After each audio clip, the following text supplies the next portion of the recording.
Voice of Indonesia.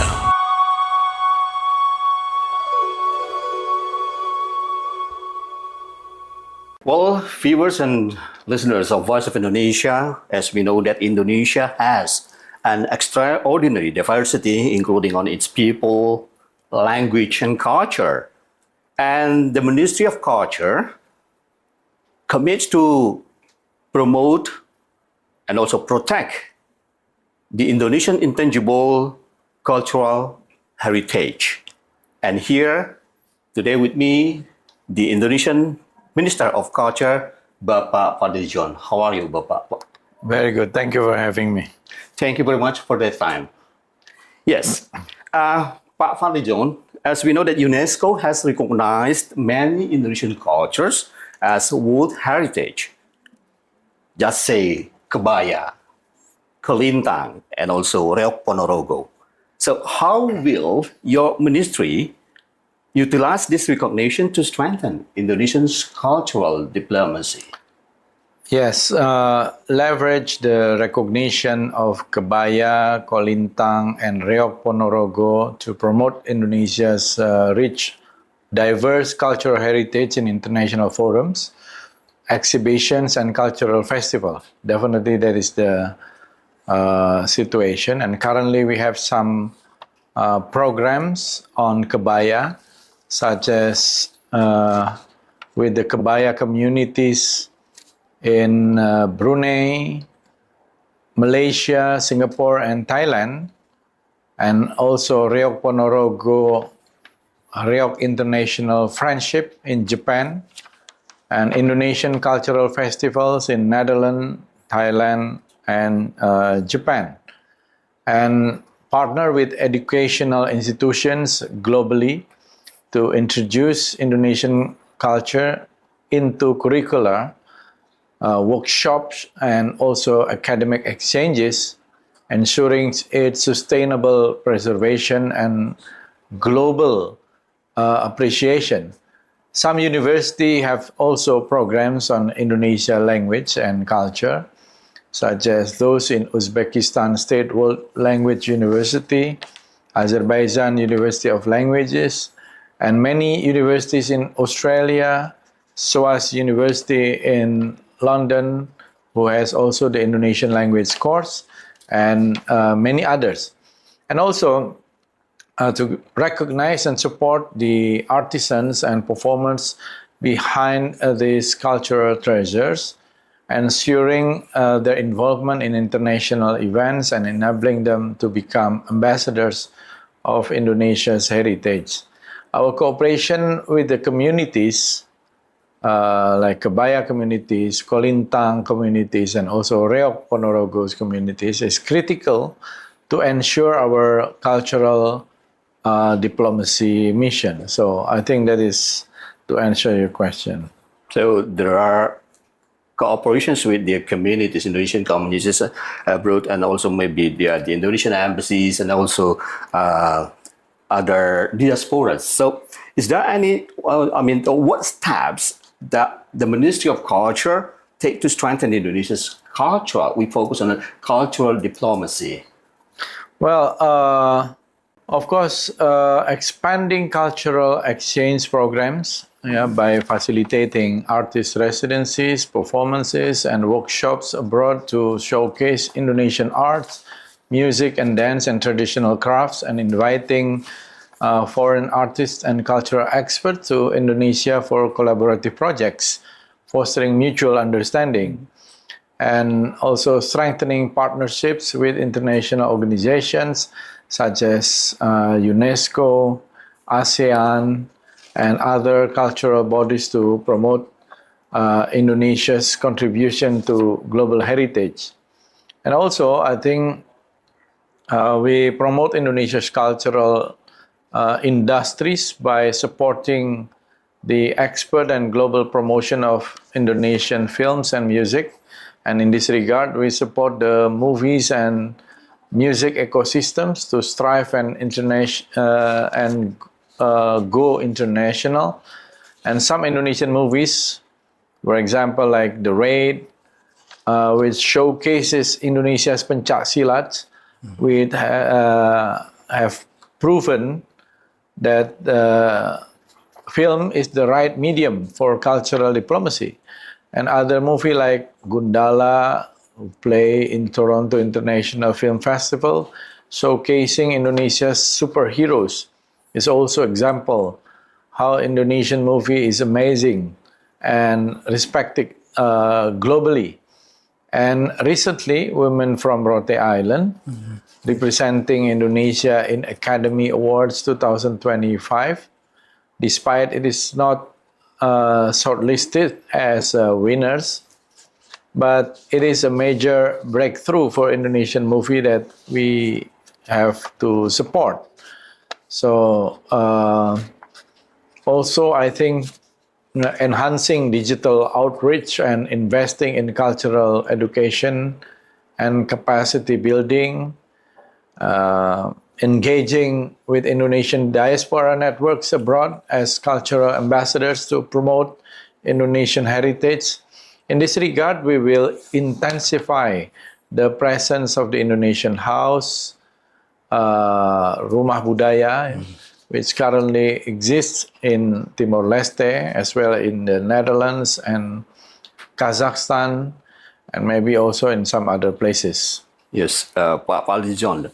So before you mentioned that we have some collaborations with other countries like Malaysia, Thailand, and also Brunei, and even in Uzbekistan, as you mentioned just now. So what I want to know more about the opportunities for collaboration between countries to advance our culture, Indonesian culture. Joint cultural festivals and events which we now have with many countries, like between Indonesia and India, on the shared cultural influences, like Ramayana traditions, cultural exchange programs. In this example, for Dharma Siswa program, sending international students to study Indonesian arts and cultures in Indonesia. Also, joint preservation of shared heritage, establishing cultural hubs and centers in several countries, which serve as platforms for cultural engagement, which can be reciprocal. Some of the programs that we have, for instance, South Africa, residence program and joint network with artists in Cape Town, Kabata Tan Rasula, Sheikh Yusuf. In Uzbekistan also, we have a joint theater work with cultural artists in Uzbekistan on Sukarno and Imam, and a joint exhibition in Harmony Festival in Istiklal, which is still going on until now. And I think that is some of the example that we have.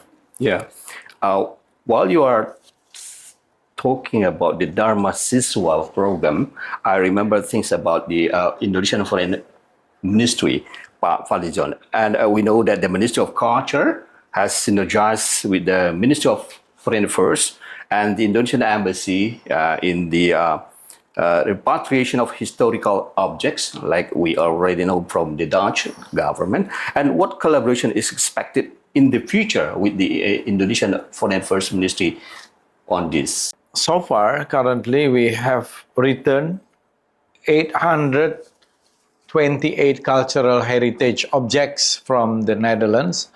And we thank also to the Netherlands sides, to MOFA Indonesia for their support. And in the future, we seek to have more collaboration on ensuring the safe return on Indonesian cultural heritage objects from other countries also, like the United Kingdom, India for the Puchangan stone, and also Germany and some other countries. I think we would like to ask assistance for the safe return of this intangible cultural heritage from Indonesia. So this act of cultural justice is not just about returning the objects themselves, but also about restoring the dignity of Indonesia's identity, traditions, and collective memory. We also intensify to increase the presence of Indonesian house abroad atau rumah budaya as the medium to promote Indonesian cultural and arts. And in this regard, we will intensify the presence of this house in some other places like in New York, I hope, or Los Angeles, either one, and also in some other places, Okay, back to the cultural diplomacy, Pak Fadli Zon. It is, I believe that this is not only the responsibility of the Ministry of Culture or the Indonesian Foreign Affairs Ministry. So, what is the involvement of local communities and also the artists in supporting our cultural diplomacy?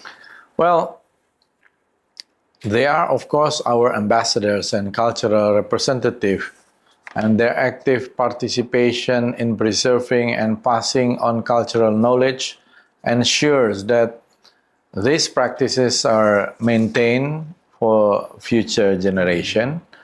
And in the case of the inscription of kolintang, kebaya, reog, we work intensely with the communities to bring this heritage abroad, including during the submission process.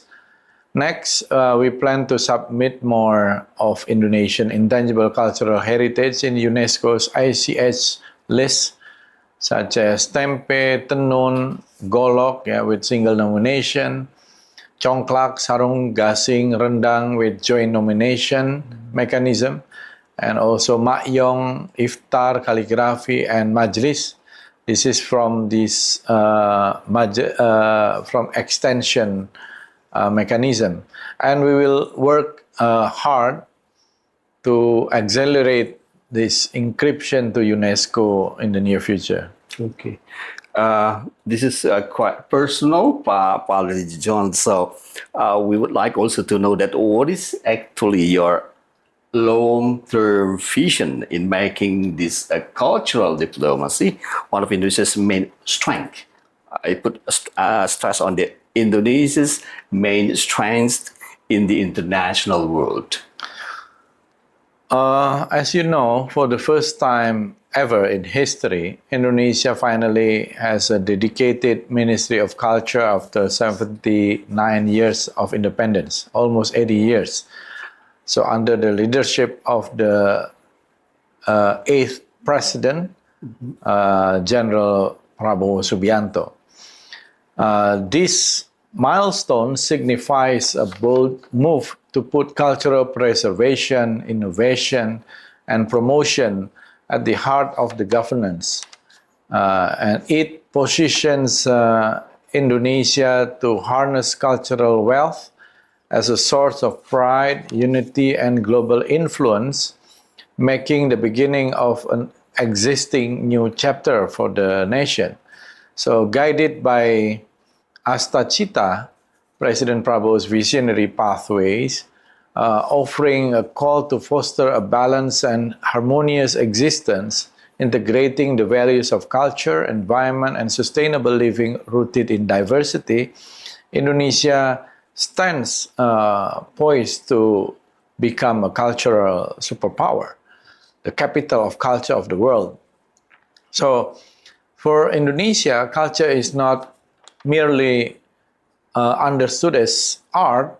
It is the engine of development, consisting of identity, values, tradition, and practices, and often referred to the 8 cultural advancement objects, reflecting the nation's diversity and unity rooted in the philosophy of Bhinneka Tunggal Ika, or the unity in diversity. And the Indonesian Constitution, Article 32, mandated that the state advance Indonesia's national culture among the world's civilization by assuring the freedom of society to preserve and develop cultural values and respect and preserve local languages as national cultural treasures. So actually, culture matters, and culture is very important foundation of our development.